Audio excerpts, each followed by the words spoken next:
Da saluti a questo nuovo appuntamento di Quinti Chiarnie. Sono tornato lì un'altra volta in onda con voi, sono venuto dai problemi tecnici, sono venuto a rimandare qualche trasmissione, in che modi, in così, con scombatting per tornare a partire con le trasmissioni in maniera buona e regolare. E anche dai problemi burocratici che ci fanno imbazillare, come per esempio la documentazione sui punti e altre robe così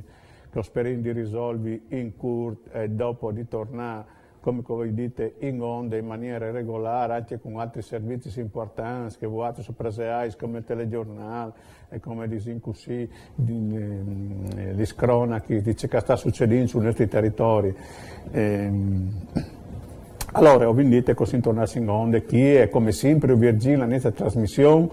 presentanti il nostro giornale che si chiama, come sapete, la Dins dal Friuli, il numero dal mese di giugno, il numero 6, in prime pagine l'editoriale tratta di una manifestazione che è stata fatta non qui in Chiarnie ma in Chiadovri, che domenica 5 mai si sono chiatati insieme più di 2000 persone a Vosà a protestare per reclamare l'attenzione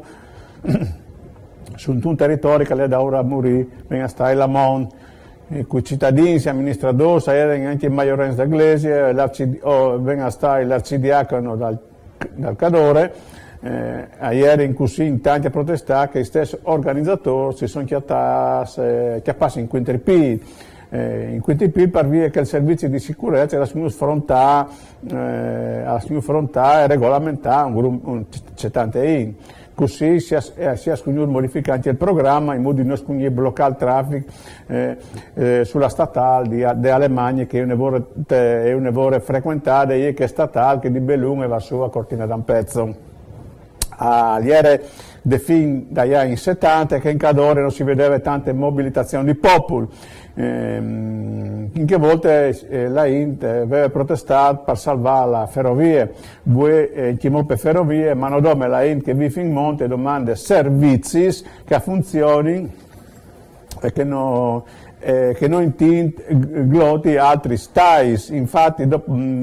una delle ultime emergenze riguarda l'ospedale da Cadore, che è di Pieve di Cadore, che si vorrebbe dire così già vai dai servizi che sono fondamentali.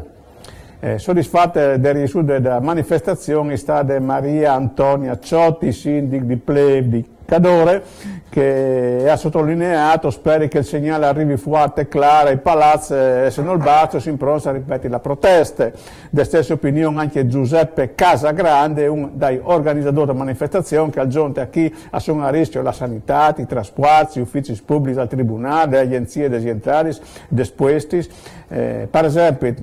per partorire una femmina di Sapade, scugni arriva finta a Belun, se non venga a Tomieci. Ecco, perché vuole insieme il reparto, lì che nasce i frutti.